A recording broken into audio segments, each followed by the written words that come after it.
जिस गन्ने से गुड़ इतना काला होता है उसकी चीनी इतनी सफेद कैसे हो गई। केमिकल्स उसमें डाले जाते हैं। और मैं एक चीनी मिल के अधिकारी जो मैनेजर है, मैं उनकी बात आपको बता रहा हूं। उन्होंने कहा कि मुझे लगभग 12 साल हो गए चीनी मिल में काम करते हुए, और जब से मैंने काम करना शुरू कर दिया चीनी मिल में, तभी से मैंने घर में चीनी लाना ही बंद कर दिया। मैं तब से अपने बच्चों को चीनी खिलाता ही नहीं हूं, जबकि नौकरी से सैलरी वहीं से मिलती है, मगर चीनी नहीं। मैंने कहा कि आखिर कौन सी घटना घटी जिसके कारण से आपने ऐसा किया। तो उन्होंने बताया एक छोटी सी घटना कि चीनी मिल में जो ये पानी निकलता है ना, चीनी के बनने के बाद उस प्रोसेसिंग में जो पानी निकलता है, उस पानी में वो सारा केमिकल भी मिक्स रहता है, और उस पानी को चीनी मिल वाले लोग अक्सर एक टंकी में जमा करके रखते हैं। ये सभी चीनी मिल वालों के पास में होता है, आप भी कभी जाएंगे तो आपको भी पता चलेगा।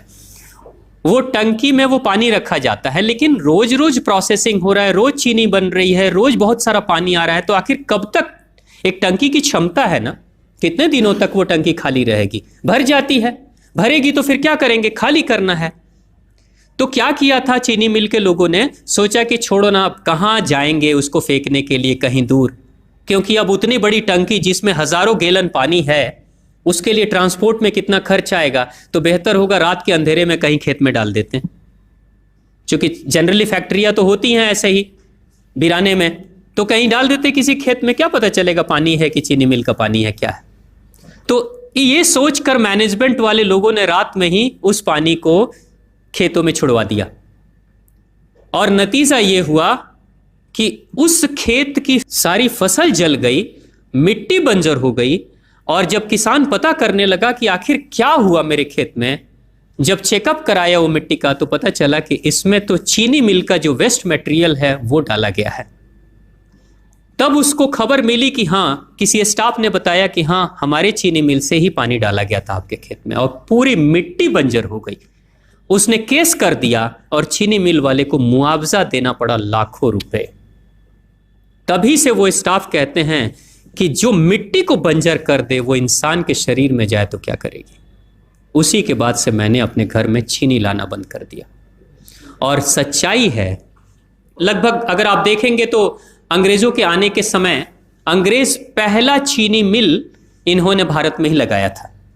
पहला चीनी मिल भारत में ही अंग्रेजों का लगा, और अंग्रेजों ने चीनी की शुरुआत की। भारत के लोग गुड़ खाते थे, चीनी नहीं खाते थे, उन्होंने बहिष्कार किया, बिल्कुल नहीं। लेकिन चीनी और चाय पत्ती दोनों के लिए लोगों को तैयार किया गया था। चाय पिला पिला कर फ्री में, चीनी के लिए तैयार किया गया और चाय के लिए भी तैयार किया गया। अंग्रेज ने जब से ये शुरू किया है, और पिछले 50 वर्षों से हमारे समाज में चीनी खाने का प्रचलन बहुत तेजी से बढ़ा है। और उसी समय से भारत के लोगों के बच्चों के शरीर में कैल्शियम की कमी होनी शुरू हो गई है। अगर कोई माँ, अगर कोई बहन जो गर्भवती हो, गर्भकाल के दौरान अगर चीनी का सेवन अगर कोई बहन कर रही हो, तो चांसेस ज्यादा होते हैं गर्भपात होने के। कोई माँ अगर बच्चे के जन्म से पहले 1 साल पहले से ही चीनी छोड़ दे और सामान्य भोजन करे, अपना ही दूध बच्चे को पिलाए, और कम से कम 5 साल तक बच्चे को चीनी ना खिलाए, खुद को चीनी ना खिलाए, उस बच्चे को कभी भी ऑस्टियोपोरोसिस की समस्या नहीं हो सकती। कैल्शियम की कमी उसके शरीर में कभी नहीं होगी।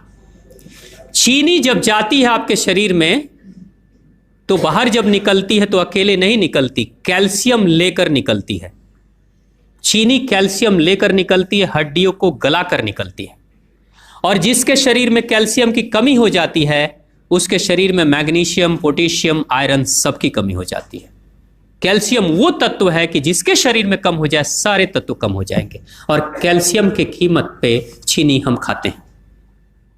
भारत, पाकिस्तान, बांग्लादेश, नेपाल, ऐसे कुछ देशों के अलावा दुनिया के बहुत सारे ऐसे राष्ट्र हैं जहां चीनी का इस्तेमाल ही नहीं होता। आज भी चीनी खाते नहीं, बहुत सारे देश नहीं खाते बिल्कुल। आप गुड़ खाया करिए, वो ज्यादा बेहतर है, चीनी को छोड़िए।